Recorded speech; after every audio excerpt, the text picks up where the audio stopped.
All right, everybody, welcome back to the Game Day Show. I'm very excited about this segment because this is something that a lot of people sometimes miss when it comes to these student athletes, and we're going to be talking about mental health awareness. And for that, we have Christopher Bader here joining us as a guest. First of all, Christopher, how are you doing? Thanks for being on the Game Day Show with us this morning. How are things going? I'm great, DJ. Thanks for having me. Really excited to talk about this. So thanks Yeah. again. I know Arkansas is part of one of 16 schools that are taking part of this initiative, and it's all about Tyler Hilinski. And you kind of want to give people a quick little background about his story and why this is, even going on right now. Sure. Yeah, Tyler was a quarterback at Washington State who unfortunately took his own life about coming up on 3 years ago now. And his parents, Mark and Kim Hilinski, took it upon themselves to create the Hilinski's Hope Foundation to increase awareness around mental health, to decrease mental health stigma, and to really get in the business of suicide prevention, suicide awareness, suicide prevention.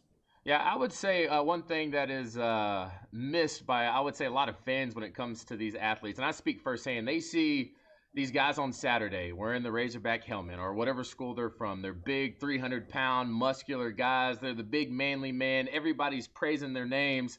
And for them to say that, hey, I'm really struggling with depression, or I'm going through some things that are really tough. Sometimes it doesn't match up with what people see on Saturdays, but these kids deal with each and every day. Right. Yeah, the pressures of real life are there 365, 24/7. I tell the student athletes and coaches there's 168 hours in the week.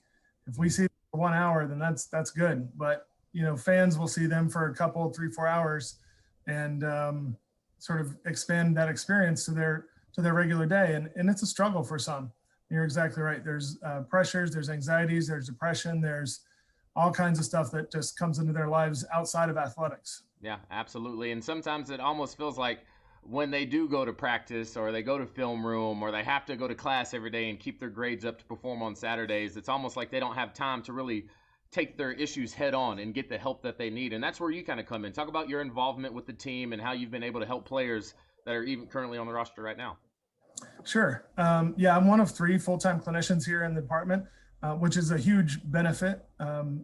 We are one of the larger staffs in the country, actually, and our student athlete to clinician ratio is very low. It's 155 to 1. When you look across the country at counseling centers, for instance, they're up in the thousands to 1 clinicians to students. So having a low student athlete to clinician ratios like that is great. And that allows us to get out to practices to really get to know the student athletes in different settings outside of our offices.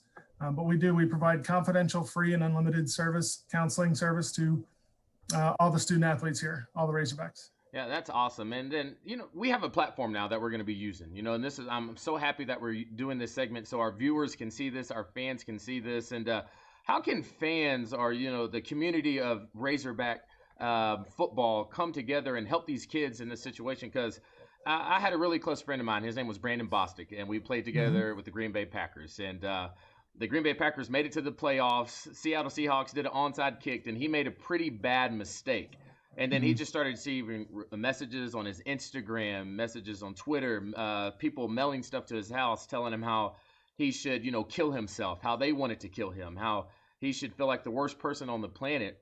And, and some players are able to block that stuff out, but sometimes it really does get to these players and make them really question their worth, So if you were to use this platform right now and talk to fans about how to really be engaged in games, but still remember that that's not just a guy wearing a football helmet with a number on the back. That's a human being. Yep. And it's an 18 to 22-year-old human being at that. A lot of us who are of, we'll say, advanced age, forget that. And we are fans, and that is literally short for fanatics. We love sports. I love college sports. It's one of the beauties of my job. I get to do something I love every day. And I would say to fans, don't forget that. Yeah. Don't forget there's a person underneath that helmet. There's a person underneath that jersey and that stuff stings. Mm-hmm. And like you said, we can't, because we're surrounded by it, you can't just turn it off. You can't just let it go. And I have worked at previous institutions with individuals who've gotten death threats from adults, from fans in the stands. And it's devastating would be sort of a nice way to put it to that individual, right? They're doing what they can. They're trying their best. I guarantee our Razorbacks are giving it 100% every time they're out there. So to understand that and to sort of lift them up. especially given all that's gone on in our country and across the globe really right now. Yep. It's a great time to be a positive fan. If you need to be critical, then keep it to your friends. Speaking of that, I kind of talked about the social media aspect. We're dealing with a completely different monster.